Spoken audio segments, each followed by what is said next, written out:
আর দুদিনের মধ্যে তো ধস নিয়ে নেমে গেছে। আমরা এই যে নদী বাঁধে কি করব, নদীর পাড়ে আমাদের বাড়ি, আমরা কিভাবে থাকবো? এই দুদিনের মধ্যে তো এরকম ভাঙিয়ে চলে গেছে। তোমরা না কিছু করলে আমরা কি করবো? আমার নদীর ধারে এই বাচ্চা কাচ্চা নিয়ে পোরচাকর নিয়ে আমরা থাকবো কি করে?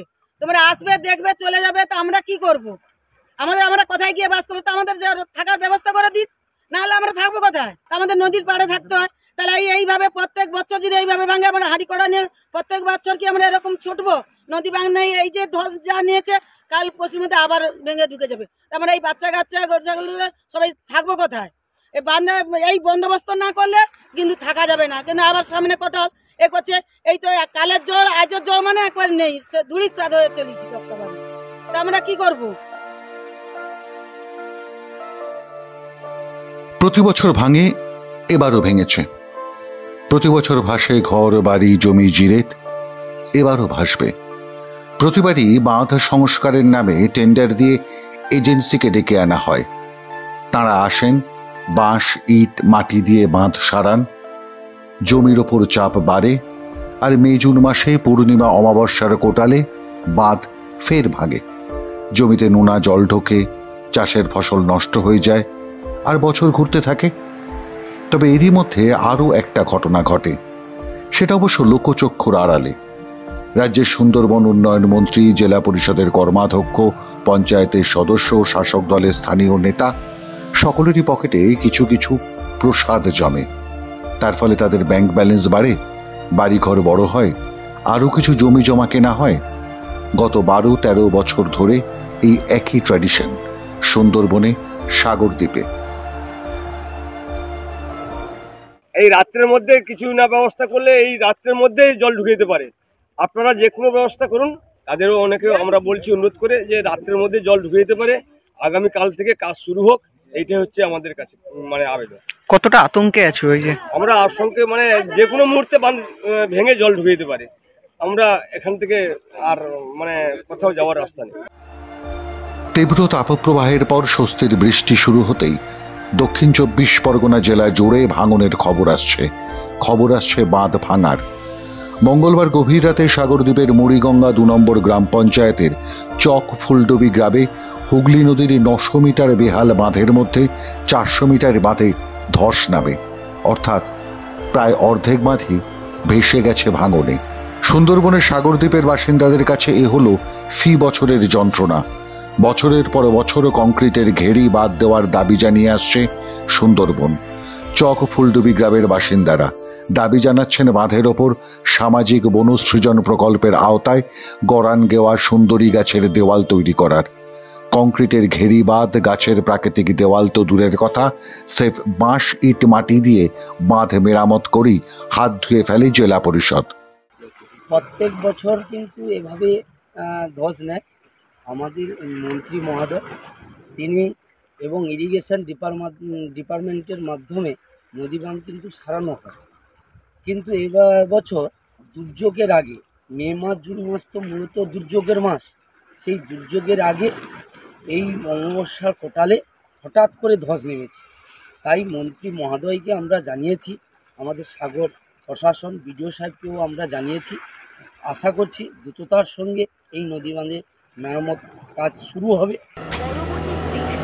দেখো দেখো, চোখ খুলে দেখো, আমাদের ভোটেই তৈরি হচ্ছে আন্ডার ওয়াটার মেট্রো। আর আমাদের লাইফ তো শেষ হয়ে গেল বাবা। আমাদের সময় তো আটকে থাকা, ঘোরানো, হয়রানির কালচার ছিল, কিন্তু এখন তোমাদের বড় কিছু করার জন্য একজন বসে আছে। শুধু 10 বছরে স্পিড দেখে নাও। অটল সেতুর থেকে অটল টানেল দেখো, চেনাব ব্রিজ থেকে বগিবিল ব্রিজ দেখে নাও। প্রতিটি ছোট বড় শহরে মেট্রো তৈরি হচ্ছে। আর এত কিছু করার পরেও মোদিজি বলছেন এটা তো শুধুমাত্র ট্রেলার। আমাদের স্বপ্ন পূরণের গ্যারান্টি মোদিজি, আর ওনাকে জেতানোর গ্যারান্টি কার? বাপ বেটা।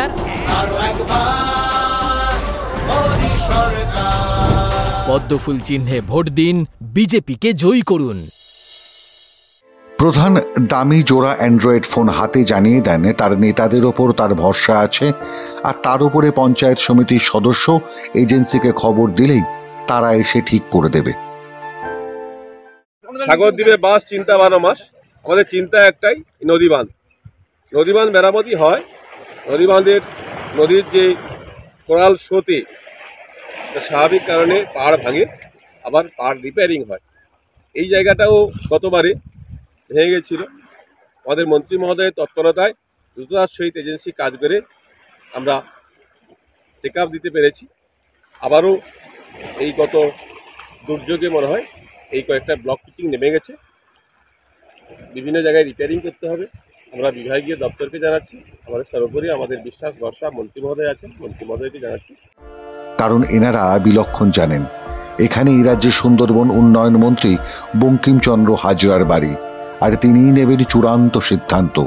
যতই ভাঙন আসুক কিংবা বাঁধ ভাঙুক না কেন সাগরদ্বীপে। কি কারণে? কারণটা কি? আমরা কি ব্যথা না? আমরা ভোট দেয়নি না? আমরা কিছু করিনি নাকি? না আমরা কি একবার অনাথ বসে আছি এখানটায় নাকি? না আমাদের ভোট কেন্দ্রে দেখো তো আমাদের ভোট টোট পড়ে কিনা? তা আমাদের ব্যবস্থাটা কেন হয়নি? কি চাইছেন এখন? আমরা চাইছি নদীবান যেন সুস্থভাবে পরিষ্কারভাবে হোক, আমরা বসবাস করে থাকতে পারি। আমাদের এইটাই আবেদন, আর কিছু না। তবে আসল কথা জানিয়েছেন স্থানীয় বিজেপি নেতা। তিনি বলেন গত বছর এখানেই বাঁধ ভেঙেছিল, সারাই হয়েছিল, পানের বড় চাষের জমি ভেসে গিয়েছিল নোনা জলে। বাঁধ সংস্কারের নামে কোটি কোটি টাকা এসেছে। এবছর প্রথম ঝড়েই বাঁধের অর্ধেক অংশ ভাঙনের কবলে, বাকি অর্ধেক কবে ডুববে আশঙ্কায় এবার কর গুনছেন সাগরদ্বীপের মানুষ। দুঃখের বিষয় এই জায়গায় যে আমাদের এই বিধানসভায় সুন্দরবন উন্নয়ন মন্ত্রীর বাড়ি, তা সত্ত্বেও আয়লার কোটি কোটি টাকা নয়ছয় হয়ে গেল, কংক্রিটের নদী বাঁধ এখনোই হলো না। এই হালকা বর্ষাতে যদি নদী বাঁধে এত বড় ফাটল দেখা দেয়, গত বর্ষার সময় জাস্ট এই জায়গায় নদী বাঁধ ভেঙে গেছিল, যথারীতি রিপেয়ারিং করে টিকিয়ে রাখছিল, কিন্তু এই হালকা বর্ষাতে যে পরিমাণে ফাটল দেখা দিয়েছে, আবার যদি নদী বাঁধ ভেঙে যায় তো সাগরদ্বীপের মানুষ কৃষি প্রধান মানুষ, চাষবাস এবং পান চাষের উপর নির্ভর। আবার যদি নোনা জল ঢুকে প্লাবিত হয়ে যায়, চাষিরা একদম ক্ষতিগ্রস্ত হয়ে যাবে এবং মাঠে মারা যাবে। আর এর জন্য প্রকৃতপক্ষে দায়ী এই রাজ্য সরকার এবং এই এলাকার পঞ্চায়েত, কারণ দায়িত্ব সহকারে নদী বাঁধগুলোকে সারাচ্ছে না।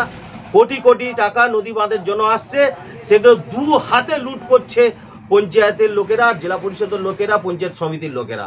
আর নদী বাঁধ নামকা বাস্তে বাঁশের ছোট ছোট খাঁচি দিয়ে নদী বাঁধ রিপেয়ারিং করছে, আর টাকাগুলো সব পকেটে ঢোকাচ্ছে কাটমানি আকারে। আর এটাই হচ্ছে আসল কথা।